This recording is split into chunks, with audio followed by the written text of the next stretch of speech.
반갑습니다.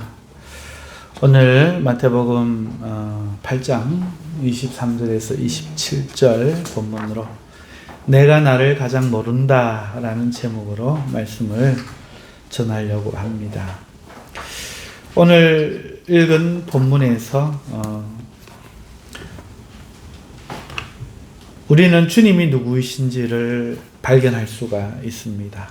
주님이 제자들과 배를 타고 바다로 나가셨는데 큰 풍랑을 만났습니다.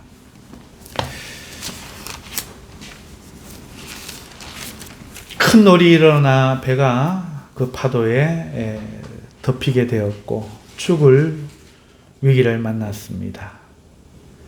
제자들은 놀라 주님을 깨웠는데 우리 주님은 말씀만으로 명하여서 바람과 바다를 잠잠하게 하셨습니다.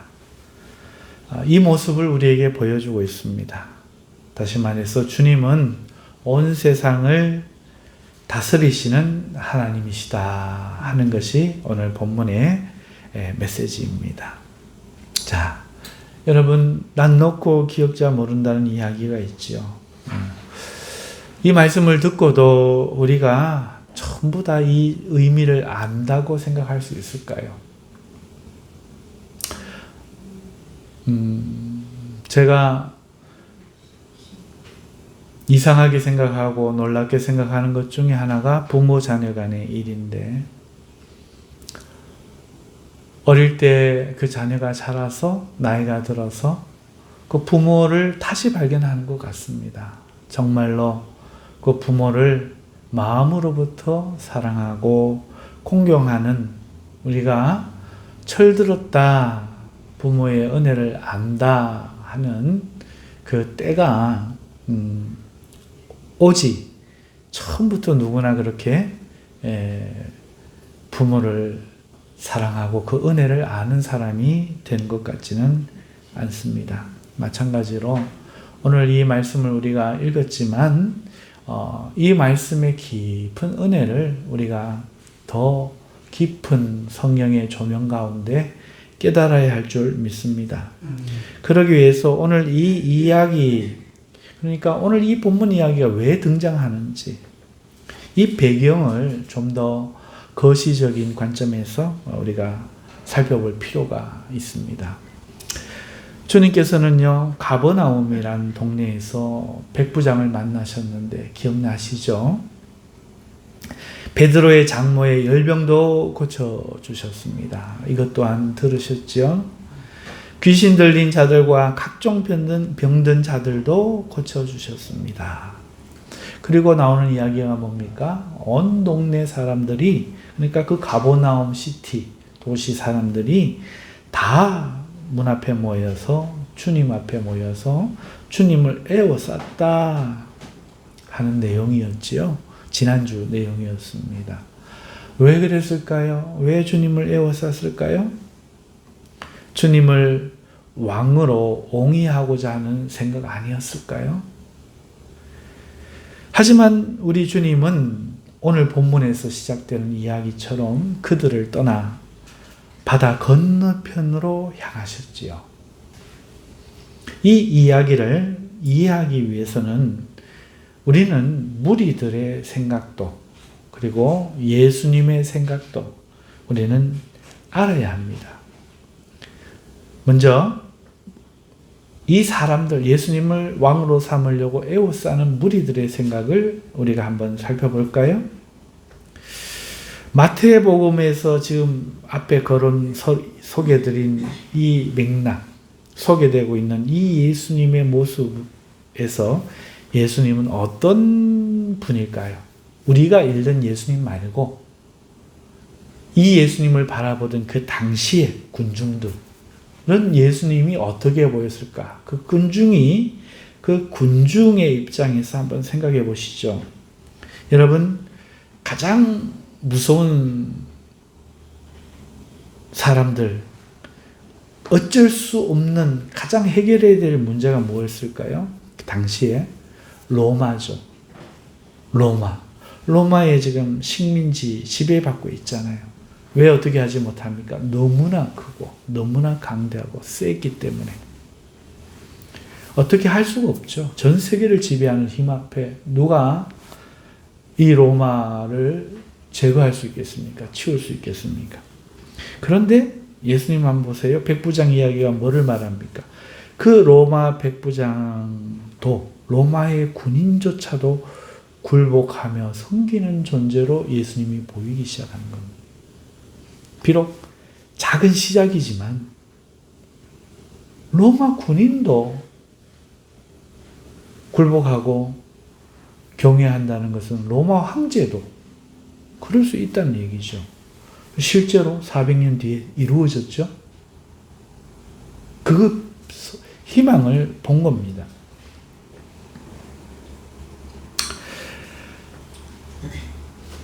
또 예수님은 베드로 장모의 열병을 고쳐주셨잖아요. 전염병은요, 한 나라를 초토화시킬 수 있는 불가항력적 재앙이죠. 여러분, 그래서 전염병은 두려움입니다. 저희 할머니도 어렸을 때 그 열병으로 자녀를 둘이나 잃었다고 해요. 크기도 전에 아이들이 죽었다는 거죠. 옛날엔 그런 일이 많았다고 합니다. 이 전염병은요, 나라가 어떻게 할 수 없어요. 두려움이죠. 그런데 예수님은 그런 전염병, 그런 열병, 두려움을 소멸시킬 수 있는 존재가 예수님이었던 거예요. 그들 눈에.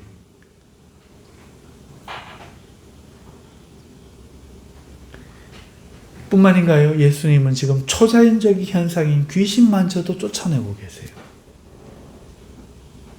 그리고 각종 질병을 안수 한 번으로 다 고치시는 거죠. 그들 눈에 예수님이 어떻게 보였느냐? 이 맥락. 오늘 여기서 앉아 계신 분들은 당연하고 지당하고 뭐 당연히 그랬을 거고 결과론적으로 이미 결과를 다 알고 이러고 들으시니까 아무 감동이 없겠죠.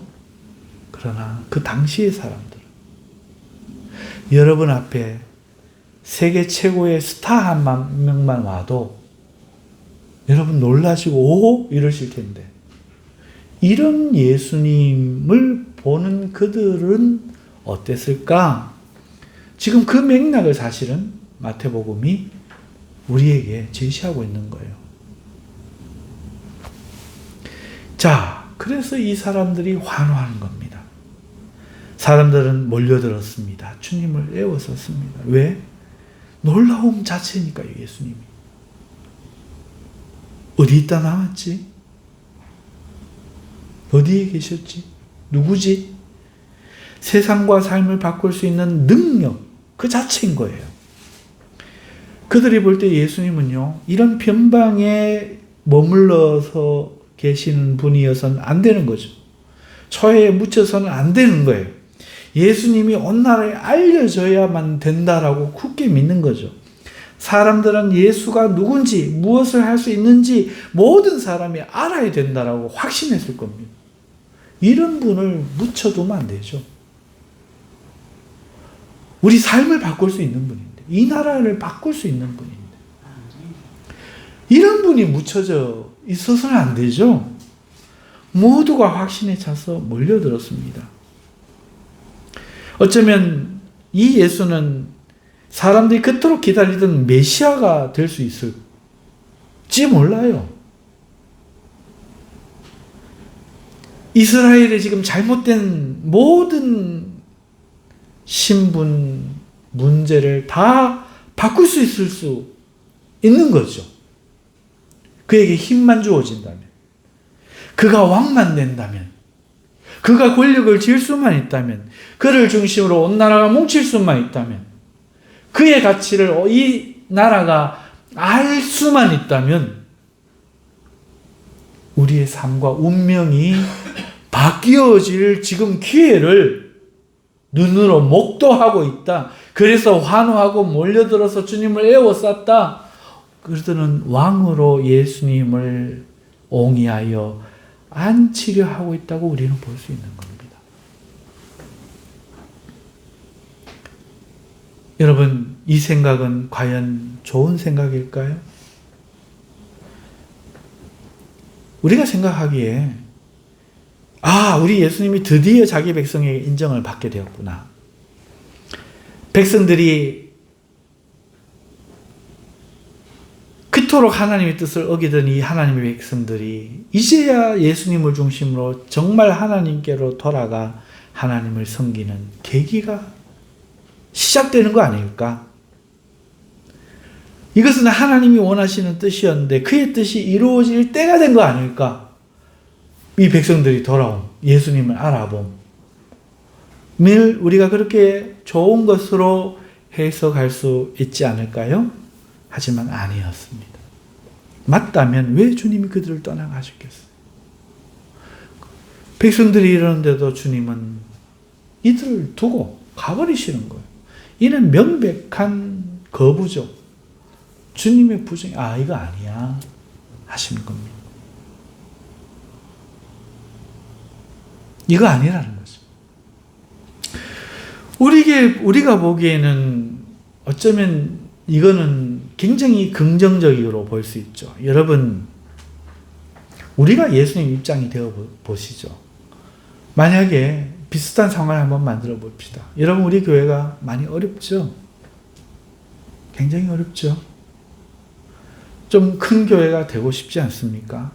좀 어려운 사람들도 돕고 여력이 있는 교회가 되었으면 좋지 않겠습니까? 사람들이 환호하고 재미나고 일도 많고 여러 프로그램도 있는 그런 교회가 되고 싶지요? 저도 그렇습니다. 그래서 우리가 그럴 요량으로 전도를 나갔습니다. 그랬더니 경산 시민들이 막 벌떼같이 몰려드는 거예요. 반응이 대단히 좋은 거죠. 얼마나 좋은지 심지어 다른 교회에 다니던 사람들마저도 너무나 많은 사람들이 우리 교회에 나오기로 막 작정을 하는 거예요. 아니, 이대로 가다가는 우리 교회가 갑자기 엄청난 교회, 수천 명의 교회가 될지도 모를 것 같아요. 우리 교회가 막 전국에서 떠오르는 부흥하는 교회로 막 소개될 기미가 보이는 겁니다. 그런 일이 전도 나갔더니 막 벌어지는 거예요. 여러분 기쁘시겠어요?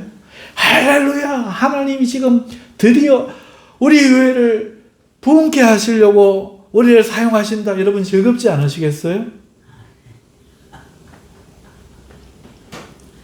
우리는 이런 상황에 이것을 긍정적으로 볼 수 있는데 지금 예수님은 그런 상황이죠. 딱. 그런데 이 상황을 버리는 거예요. 왜 그러셨을까? 이걸 우리가 알아야 되죠. 왜 그러셨을까?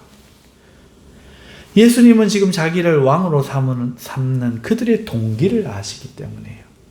제가 그 예배 시작 전에 굉장히 난감한 이야기를 했지요. 어쩌면 그 이야기는 참 불편할 수 있는 이야기인데요. 근데 예수님 보세요. 똑 예수님이 이렇습니다. 이렇게 몰려드는 그들의 그 마음을 알아주면 좀 좋아요.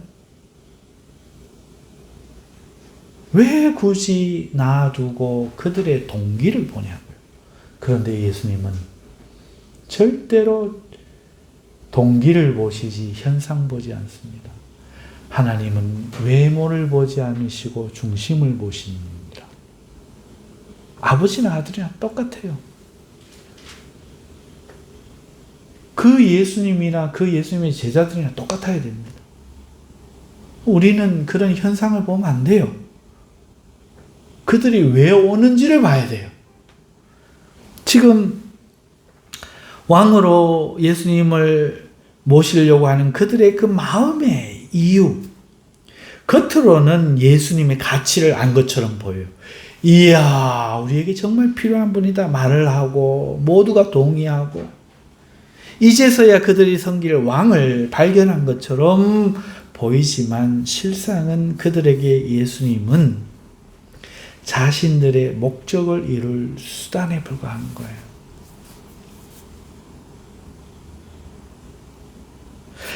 여러분, 알라딘과 그가 얻은 여술 램프, 그 보물 이야기 여러분들 아시고 계시죠? 누구나 그런 보물을 발견하면 기뻐하지 않겠습니까? 왜요? 대단하잖아요. 소원을 이루어 주잖아요.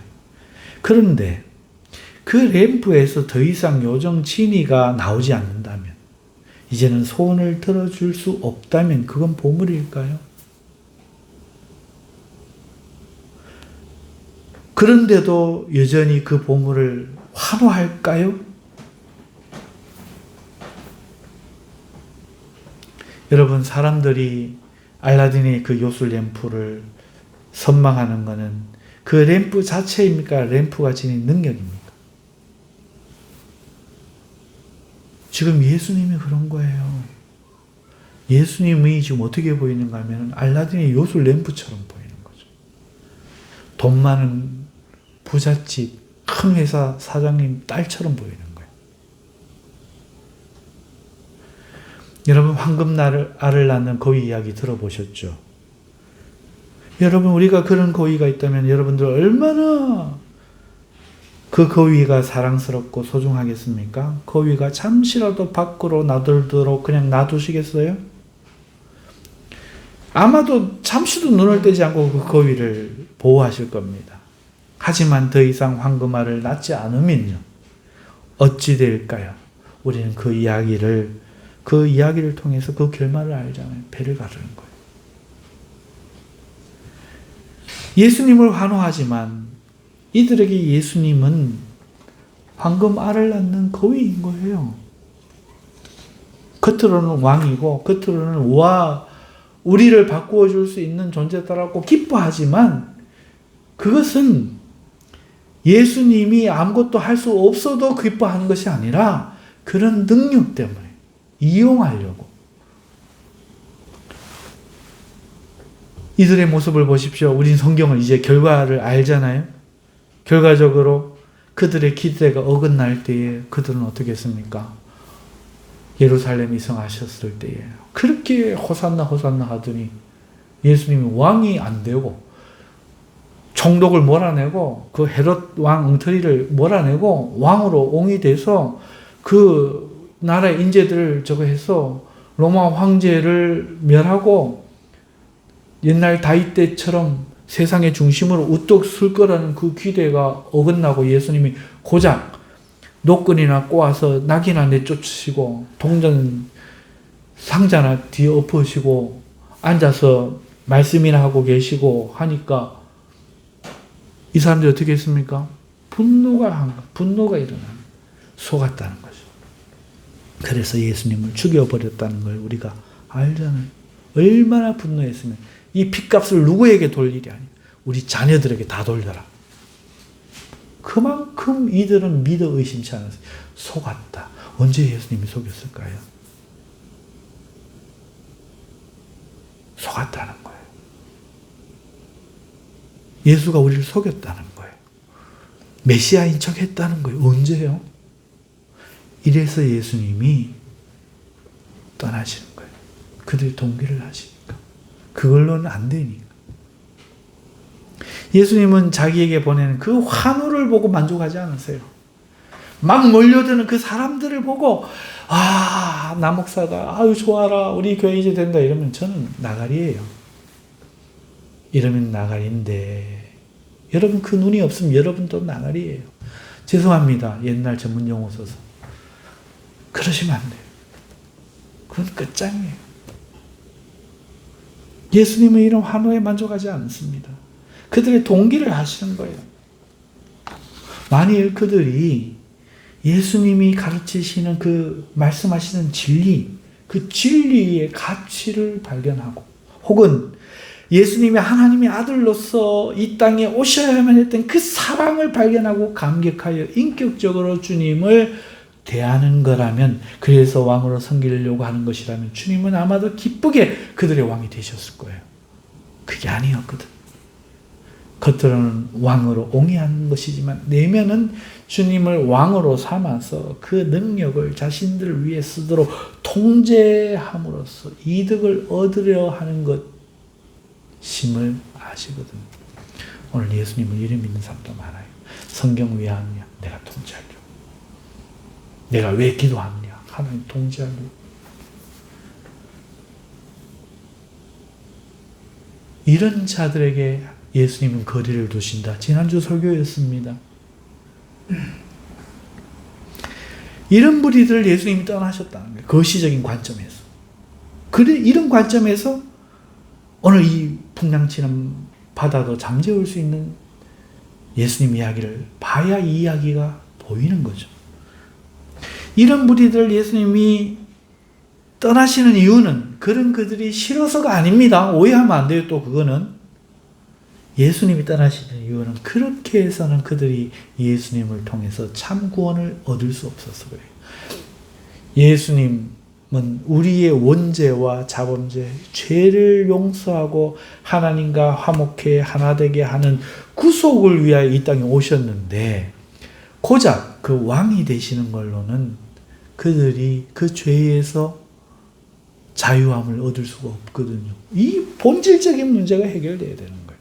그 심령으로부터 예수님이 그 심령에 하나님을 버린 그들의 이 타락한 심령에 하나님이 다시 계셔야만 이 죄의 문제가 해결이 되는데 예수님을 통해서 이득을 얻는 관계로 주님을 섬겨서는 이스라엘 백성이 하나님께 버림받고 끝났던 것처럼 결국은 아무것도 못 얻었고 멸망하기 때문에 예수님은 참된 구원을 얻을 수 있도록 그들을 떠나는 겁니다.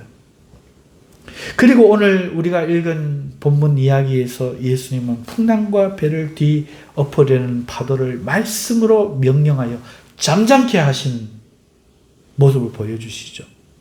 예수님이 불과 학력적인 자연의 이 죄인 풍랑마저도 말씀 한마디로 다스리는 분임을 말씀해 주는 거예요. 그러니까 이 말은 그런 분이 이 세상의 왕, 그것도 그렇게나 작은 나라의 왕으로 추대되는 것 과연 기뻐하실까요? 이 세상 자연도 다스리시는 통치자이신 하나님이 과연 그 나라의 그 작은 나라의 왕으로 추대되는 걸 기뻐 목말라 기다리셨을까 하는 이 비판을 담고 있는 거예요.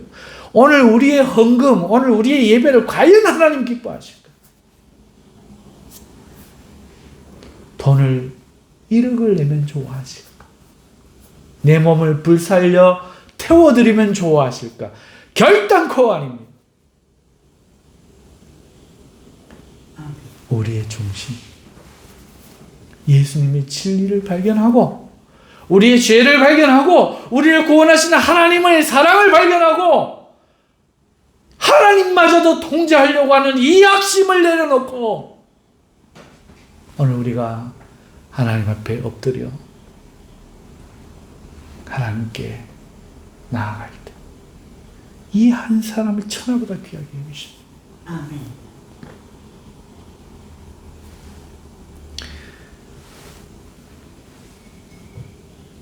예수님이 그것을 아시는데 어찌 그 왕 되는 걸 기뻐하셨겠습니까? 그런데 너희는 어찌하려 왕으로 나를 삼으려 하고 이걸 당연하게 그러면 내가 기쁘게 받아줘야 할 것이라고 믿느냐라는 반문이 여기에는 들어있는 거죠. 자, 우리가 아까 거시적인 관점에서 이 맥락에서 사람들의 눈을 바라봤고 오늘 우리는 이 이야기 풍랑치는 사건, 이 미시적인 사건에서 이 사실을 발견할 수 있는 거죠. 이것이 지금 마태복음 말해주는 거예요. 성경은 숲도 보고 나무도 봐야 되죠. 자, 이상의 이야기에서 우리는 불편할 수 있는 4가지 진실을 발견할 수 있는데 그것은 첫째, 왕으로 추대하면 예수님이 혹은 하나님이 기뻐할 것이라는 사람들의 착각. 둘째, 자신들은 진심으로 예수님을 기뻐하고 예수님의 가치를 안다고 생각하지만 사실은 자기를 위해 주님을 이용하려는 추악한 내면. 우리 인생에서 벌어지는 일이죠. 그토록 사랑한다고 했다가 그토록 왼수가 따로 없잖아요. 그토록 좋은 사람이었는데 그토록 악연이 될 수가 없잖아요. 세 번째, 예수님 혹은 하나님은 이러한 사람들을 떠나 거리를 두신다는 사실. 많은 사람들이 주를 부르는데 하나님은 응답하지 않아. 그토록 기도하는데 하나님이 응답하지 않아. 오히려 멀리 떠나. 넷째, 오늘 주님을 따라 배를 타고 가는 제자들마저도 이런 주님의 마음을 이해하지 못하고 있다는 사실. 오늘 우리는 주님을 아나요? 알고 이 자리에 있나요? 하지만 오늘 제 설교는 이 불편함을 해소해드릴 목적이 아니에요. 우리는 본문을 따라 오늘 더 나가야 됩니다. 본문이 여기 머물고 있지 않아요. 주님과 함께 배에 탄 제자들이 풍랑을 만나고 있습니다. 이 이야기로 한번 나가보시죠. 풍랑을 만났어요. 때는 낮인데 갑자기 큰 놀이 일어나는 거예요. 한국어에서 놀이라는 것은 큰 파도라는 뜻인데요. 원어에서는요, 세이머스. 이 무슨 뜻인가 하면 흔들림, 요동, 지진 이런 뜻입니다. 바다가 지진이 난 거예요. 바다가 요동치는 거예요. 동요가 일어난 겁니다. 근데 바다니까 당연히 파도가 그것을 반영하겠죠. 그래서 이것을 놀로 번역했고 실제로 예수님이 타고 계신 그 배가 이 물결에 덮이게 되었다 말하고 있으니 적당한 번역으로 보입니다. 자, 아무튼 큰 물결이 일었는데 그 높이가 상당해서 주님이 타고 계신 그 배 위로 물이 덮쳤다는 거죠. 이 바가지로 퍼낼 수 있겠습니까? 그럴 수 있는 수준이 아니니까 순식간에 배는 물에 잠겨 바다에 수장될 처지에 빠진 거죠. 이런 상황인데 주님이 주무시고 계신다는 거예요. 제자들은 당황하죠. 놀라죠. 무섭습니다. 지금 생각할 시간도 없습니다. 그들은 주님을 흔들어 깨우죠. 주여, 우리가 죽겠나이다. 우리를 구원하소서. 오늘 본문에 말하고 있어요. 주님이 눈을 뚝 뜨시더니 상황을 해결하지 않으시고 제자들에게 이런 말을 먼저 합니다. 어찌하여 무서워하느냐, 믿음이 작은 자들아. 이러고는 다음에야 바람과 바다를 꾸짖으시는 겁니다. 그랬더니 즉시 바다가 잔잔해지는데 거짓말이었던 것처럼 아주 잔잔해지더라. 그게 오늘 성경이 말하는 거죠. 자, 여러분, 이 이야기가 말해주고 싶은 것이 무엇인지 아시겠는지요? 오늘 우리는 앞에 살펴보았던 걸 잊으면 안 됩니다. 오늘 이 이야기가 말해주고 싶은 것이 무엇인지 그 거시적이고 미시적인 관점을 우리가 처음에 먼저 살펴보았잖아요. 그것은 주님께서 인간의 왕이 되심에 만족할 뿐이 아니라 오히려 온 세상의 실제 통치자이시라는 이 거시적인 관점을 우리에게 보여주는 동시에 이 이야기에서 두 번째 우리가 살펴볼 것은 제자들의 모습이에요. 왜? 그 속에서 우리 모습을 발견할 수 있으니까. 오늘 우리는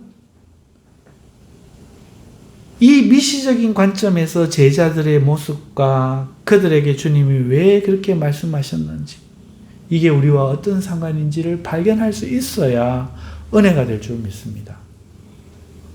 제자들은 주님을 따르고 있으면서도, 주님과 함께 배를 탔으면서도, 이런 상황을 함께 겪었으면서도 주님의 마음을 이해하지 못하고 있음을 보여준다고 말씀드렸잖아요.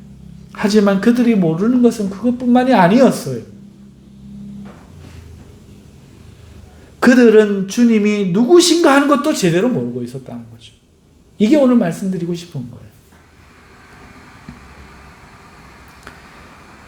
그들은 주님을 따른다는 것이 어떤 것인지 그걸 모르고 있었던 거예요. 누구신지도 모르고 있어요. 주님을 따른다는 것. 여러분은 주님이 누구신지 알고 있습니까? 주님을 믿는다는 것이 어떤 것인지 이해하고 계신지요? 제자들은 주님을 따랐지만 그 마음을 모르고 있었고 온 세상과 자연마저 통치하시는 그런 분과 함께 있었지만 풍랑을 맞게 되었습니다. 그런 위기 상황에서 그들은 주무시는 주님을 보게 되고 그들은 주님을 깨울 수밖에 없었죠. 오늘 이런 제자들의 상황은 오늘 예수님을 믿는 우리들의 상황이 될 수 있음을 성경이 말해주고 싶은 거예요. 예수님은 우리와 함께 계시고 또 우리들을 이끌고 계십니다. 믿습니까? 우리들은 제자들처럼 믿음으로 주님을 따르고 있는 거예요. 믿습니까? 하지만 주의 뜻을 온전히 이해하는 사람은 없죠. 그저 가자 하시니 갈 뿐이에요. 이 제자들처럼 우리 인생에 당한 상황으로 지금 인도하고 계시니 그저 믿음으로 있을 뿐인 거죠. 이 경산에서 만나, 이 경산에서 개척하고 오늘 우리가 주님이 인도하시니 그냥 이렇게 오는 거예요. 하지만 주님과 함께 하고 있지만 큰 풍랑을 만나서 파선당할 상황을 맞은 제자들처럼 우리도 어느 순간 위기를 만날 수 있다는 거죠. 그리고 그 상황은 꼭 죽을 것만 같은 불가항력적 상황일 수도 있다는 겁니다. 우리는 주님이 함께 하시면 이런 위기가 없을 거라고 생각하지 않습니까? 우리는 그렇게 믿고 싶겠지만 성경은 그렇게 말하지 않고 있어요. 주님이 함께 버젓이 계시는데도 이런 상황이 생긴다는 거죠. 심지어 이런 위급한 상황에서조차 그 배에서 주무시던 주님처럼 하나님은 우리의 위기의 때에 침묵하실 수 있다는 거예요. 이걸 성경이 말해주는 거예요.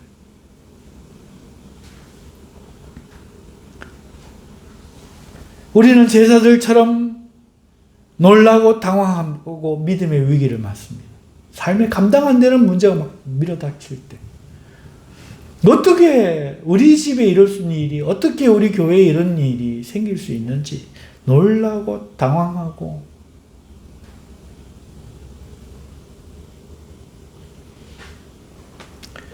여러분 그때 우리가 할 수 있는 방법이 뭡니까? 아무것도 할 수 없죠. 주님을 흔들어 깨우는 제자들처럼 우리는 기도할 수밖에 없어요. 금식하고 울고 기도하고 부르짖으며 주님을 깨우는 겁니다. 우리가 죽게 되었나이다. 눈을 떠서 이것을 보소서. 우리를 구원하소서. 여러분 앞산에 가보세요. 그 골짜기마다 쫙 외치는 목신 소리들. 바로 그 풍랑을 만난 사람들이죠. 여러분들이 왜 기도 안 하는 줄 아세요? 살만하니까요. 정말 죽을 것 같으면요 올라갑니다. 올라가서 목이 쉬어라 소리가 안 나오는데도 주님 부르게 돼요. 여러분 우리가 이런 상황을 맞을 수 있고 그때 우리도 제자들처럼 주님을 깨울 수밖에 없다는 거죠. 여러분 잠시 본문 이야기와 우리를 연결시켜서 우리가 잠시 생각해 봤지만 아직 본문을 조금 더 살펴봐야 돼요. 이 본문에서 우리는 불편한 사실을 또 발견합니다. 세 가지로 말씀을 드릴게요. 첫째, 우리는 주님을 믿는다. 하지만 우리가 제자라 불려도 주님을 믿고 있어도 우리는 주님도 모르고 그런 자신도 모른다는 것이다. 두 번째, 주님이 계신다는 사실이 우리 인생에 큰 위기가 없다는 것을 말하지 않는다는 거다.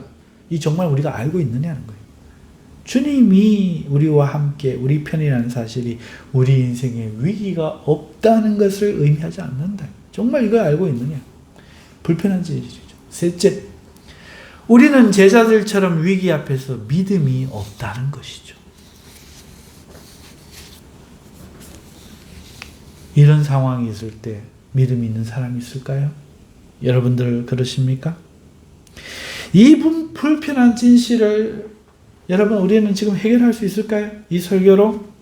아니요. 본 설교는 그것 또한 목적으로 두고 있지 않아요. 저는 그걸 해결하려고 하지 않습니다. 단지 주님의 말씀에 주목해 그 주님의 뜻을 전하고 싶습니다. 제가 이거 해결해 드리는 게 의미가 없거든요. 더 중요한 게 있는데 이 작은 거 붙잡고 있을 필요가 없다는 거죠. 주님이 하신 말씀은 무엇이죠? 우리는 다 놓고 이런 의미들을 붙잡고 싶죠? 아니요. 주님은 우리에게 묻습니다. 어찌하여 무서워하느냐? 이게 주님이 하신 말씀이에요. 그 문제를, 상황을 해결하는 건 문제가 아니었어요. 그건 그 다음이었어요. 주님께 시급한 문제는 주님께 왕으로 주님이 역임을 받는 것보다 더 중요한 문제는 어찌하여 무서워하느냐? 이거였어요. 놀과 상황을 해결하지 못한 무능력도 우리에게 말씀하지 않으시고 왜 무서워하느냐고 물으시는 거예요. 이 말은요, 제자들이 바다노를 해결하지 못하는 게 정상이었단 말이죠. 그 말은요, 우리가 이런 인생의 위기를 만났을 때 그것을 극복하지 못하는 것도 정상이라는 거예요. 왜 이런 문제가 생기게 했느냐? 왜 이걸 해결할 수 없느냐가 아니라는 거죠. 주님이 우리에게 물으시는 것은 왜 무서워하느냐는 거예요. 여러분, 무서워하는 것이 왜 문제일까요?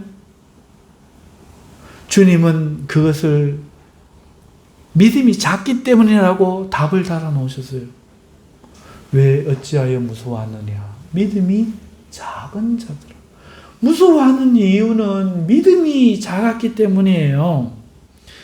올리고 피스토스라는 이 믿음이 작다는 말은요, 피스토스가 믿음이고요, 올리고가 이 작다는 뜻이거든요. 올리고 들어보셨죠?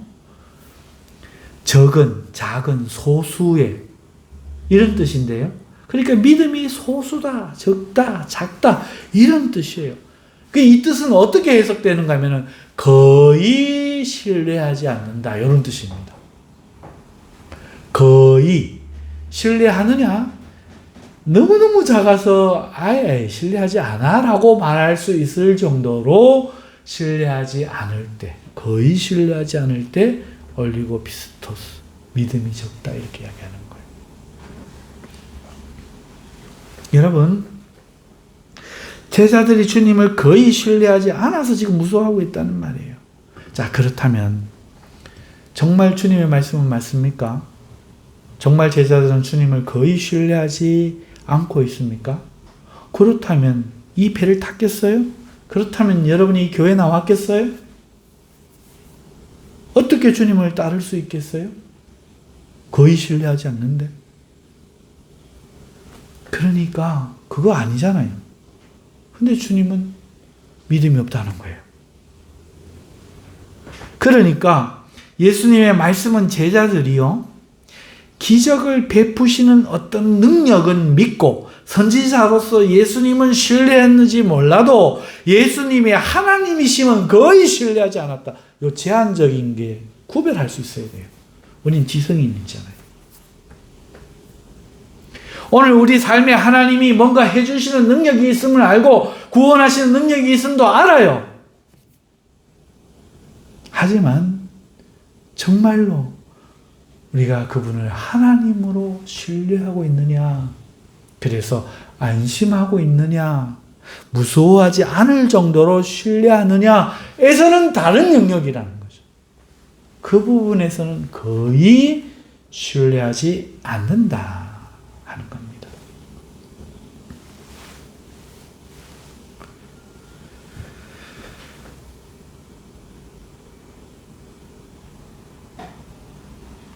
여러분, 우리가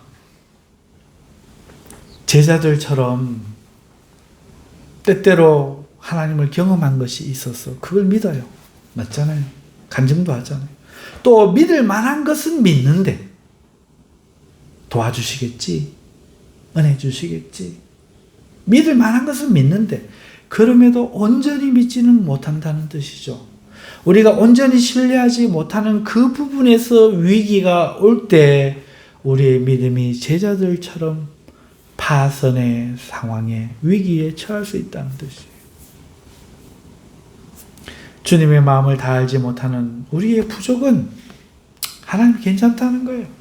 우리가 주님을 따른다는 것이 어떤 것인지 다 이해하지 못하고 따르고 있는 이런 예배 상황도 괜찮다는 거예요. 그런데 우리가 믿는 주님이 누구신지를 제대로 모르는 것은 문제가 된다는 뜻입니다. 아까 말씀드렸죠, 예배 전에. 내가 누구에게 지금 예배를 하고 있는가를 모르고 예배 드리면 기뻐할 거라고 생각해서 와서 예배하는 것 아무 필요 없다.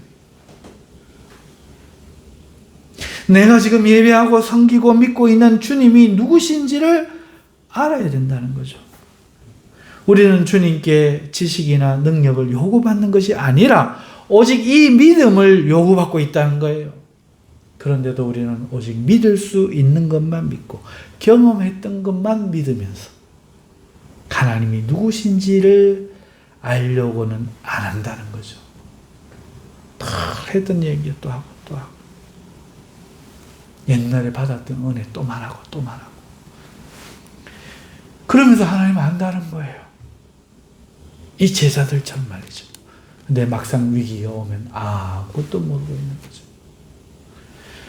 우리는 성경이 마지막에 고발하는 내용을 다시 볼 필요가 있어요. 끝절 27절이죠. 그 사람들이 놀랍게 여겨 이르되 이가 어떠한 사람이기에 바람과 바다도 순종하는가 하더라.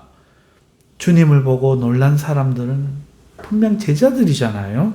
그런데 성경은 제자라고 말하지 않습니다. 그 사람들이라고 고발하고 있다는 거예요. 제자들과 함께 타셨잖아요. 제자들이 주님 깨웠잖아요. 제자들이 책망받았잖아요. 그런데 성경이요 27절에 고발하고 있어요. 제자들이 놀라 하더라가 아니고 그 사람들이라는 거죠. 이 말은 예수님이 하나님이신 줄 믿지 못하고 사는 사람들은 제자가 아니라 때로 주님으로 인해 놀라는 사람들일 뿐임을 고발하는 거 아니겠습니까?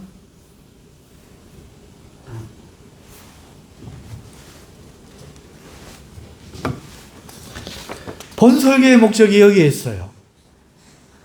이것이 가장 크고 중요하기 때문이고 우리에게 필요하기 때문이죠. 우리는 주님을 누구라고 믿고 따르고 있습니까? 때로 병을 고쳐주시는 분, 귀신도 쫓아내는 능력을 가지신 분, 앞서 이 본문에서 이야기하고 있는 것들이죠. 세상의 권력자도 섬겨야 할 분, 동의하십니까? 때로 내 삶에 들어오셔서 손을 대시며 인생의 열병을 치료도 해주시는 분, 우리는 주님을 누구로 믿고 있습니까? 이런 분으로 믿고 있죠. 이런 주님은 감춰줘서는 안 되고 세상에 드러나야 되며 이 주님을 세상이 알고 이 주님이 세상의 왕이 되셔야 함을 믿고 내가 그 일에 앞장서서 섬기기를 원하며 그런 존재가 되어야 한다고 믿어서 전도하고 있죠.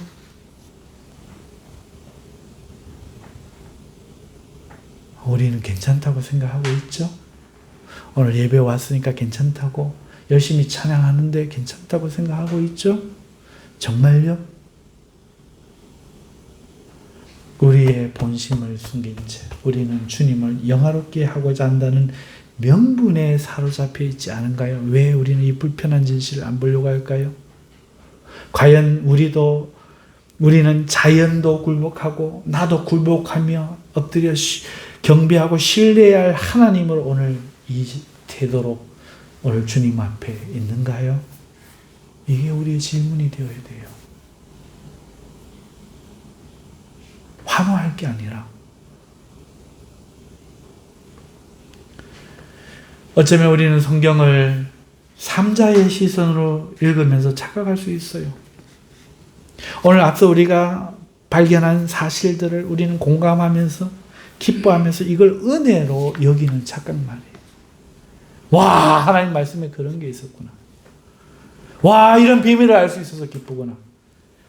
하지만 이건 아무것도 필요 없어요. 이 두 질문 앞에 서야 합니다.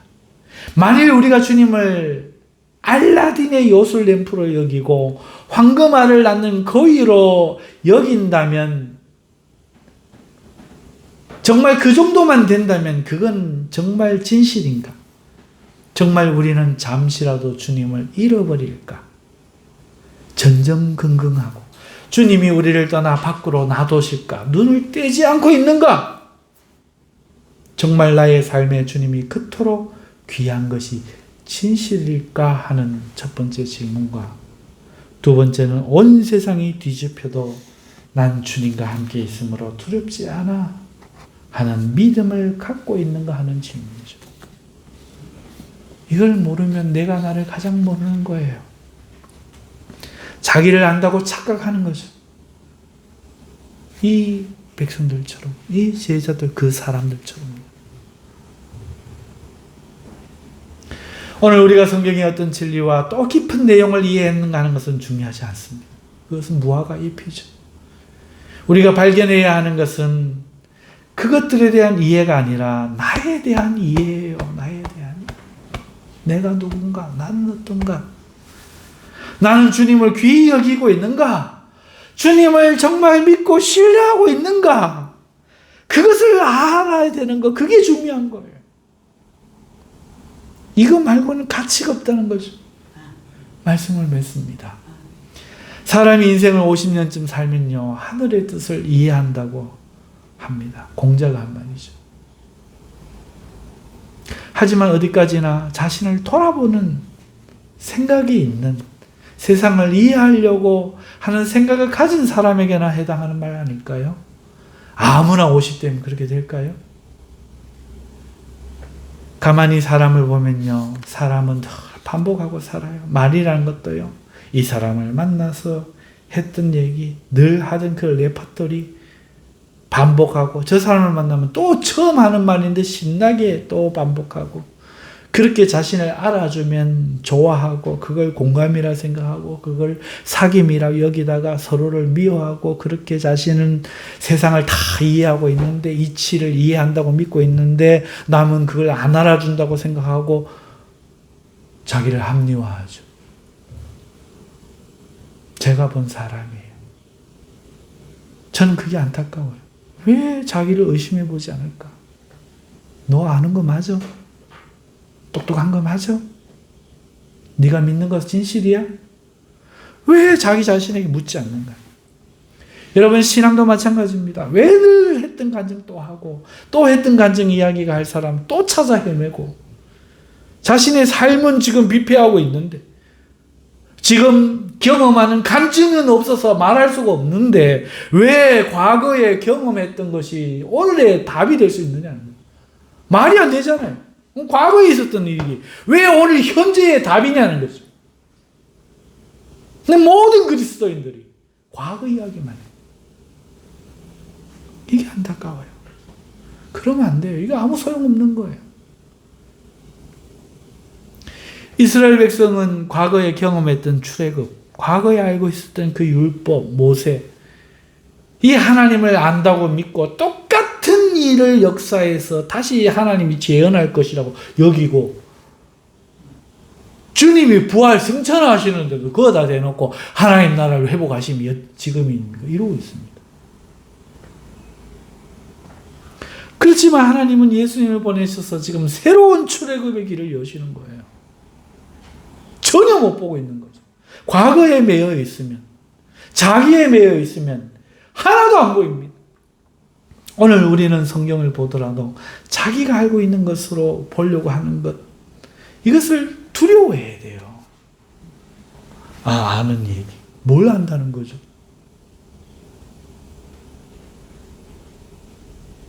매일매일 새롭게 은혜를 주시는 성령님을 의지하고 새로운 진리로 발견해 가야 돼요. 이 성경이 그렇게 반가워야 되는데 한 10번쯤 읽으면 다 안다는 거예요. 떨려야죠.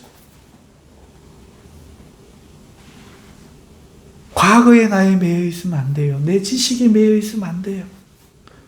그러려면 나 자신을 돌아봐야 하는 겁니다.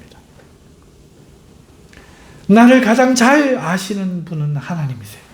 우리를 가장 잘 아시죠. 그러므로 오늘 우리는 하나님을 소중히 여겨야 됩니다.